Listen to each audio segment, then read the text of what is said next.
হরে কৃষ্ণ। গতকাল ছিল 7ই মাঘ আর আজ 22শে জানুয়ারি। তো গত 2 বছর আগে আমার বাবা এই 7ই মাঘ আর 22শে জানুয়ারি একই দিন পড়েছিল। সেদিন আমার বাবা ভগবানের কাছে চলে গেছেন। তো যাই হোক, এটাই জানি যে যে ভালো মানুষ হয়, যে ভালো কাজ করে, সে তত তাড়াতাড়ি ভগবানের কাছেই চলে যায়। তো আমার বাবা সত্যিই ভগবান তুল্য মানুষ ছিলেন। মানে জ্ঞানও তো কোনো দিন কারোর কোনো ক্ষতি তো করেনি, সবাইকে খুব ভালোবাসতো, সবাই ওনাকে খুব ভালোবাসতো।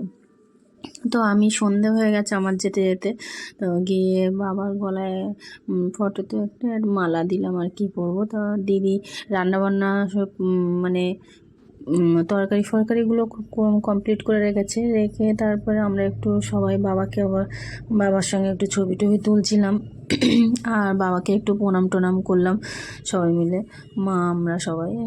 তো আর খুব খারাপ লাগছিল, মানে এই দিনটাতে ভীষণ খারাপ লাগছিল। তো যাই হোক, তারপরে হরিনামের দল এসছে, হরিনাম হচ্ছিল।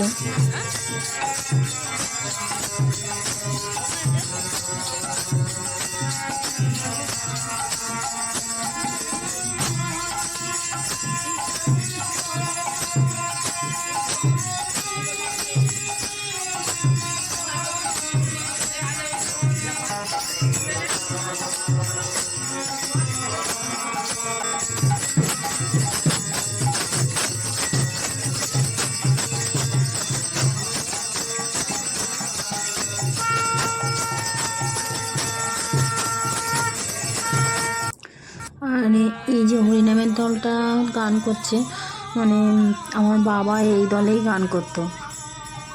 আর কী বলবো, মানে বাবাকে ওনারাও খুব ভালোবাসতো। ওনারা গান করতে করতে, মানে যখন আমার বাবা প্রথম চলে যায়, তখন কোনো হরিবাসরেও গান করতে করতে অনেকেই কেঁদে ফেলেছে আমার বাবার কথা মনে করে। তো এখনও পর্যন্ত আমাদেরও চোখের জল শুকায়নি। তো যাই হোক, মানে যেখানেই থাকুক, মানে আমরা চাইবো ভগবানের চরণে ভালো থাকুক, এটাই প্রার্থনা। তো তারপরে 2 ঘন্টা হরিনামটা আমরা শুনলাম। তারপর শেষে দুটো দিদি মিলে, আমাদের পাশের বাড়ি একটা দিদি আর আমার দিদি মিলে আবার লুচি টুচি ভাজলো। তো তারপরে খাওয়া দাওয়া সব হলো। প্রথমে হরিনামের দলকে সব খেতে দিল, অনেকে একটু ভাতও খেয়েছে, পনিরের তরকারি, সবজি, ডাল ছিল। আর রাত্রেবেলা পনিরের তরকারি, আলুর দম, লুচি আর মিষ্টি ছিল। তারপরে আশেপাশের লোকজনকে বলেছে, তারা সব এসেছিলো, বাচ্চাদের বলেছিল, তারাও এসেছিলো। আর তারপর দিদি, জামাইবু, বোন, ওরা 10টার সময় খেয়ে ওরা চলে গেছে, ওদের গাড়ি এসছে, ওরা চলে গেছে। জামাইবুর যেহেতু সকালবেলা কাজ ছিল, সেই জন্য জামাইবু থাকলো না, দিদি জামাইবুরা চলে গেছে।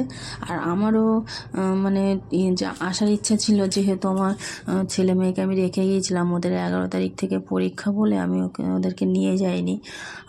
স্কুলটাও বন্ধ হবে নিয়ে গেলে, সেই জন্য রেখে গিয়েছিলাম। তা আমার তো আবার নদী পার হতে হয়, সেই জন্য আমি আর আসতে পারলাম না। পরে এবার ওর দিদিরা চলে গেলে আমি, মা, ভাইয়ের বউ সব খাওয়া দাওয়া করলাম। তারপরে সব শেষে ভাই আবার ছবিটাকে দেয়ালে একটু টাঙিয়ে দিয়ে ফুলের মালাটা দিয়ে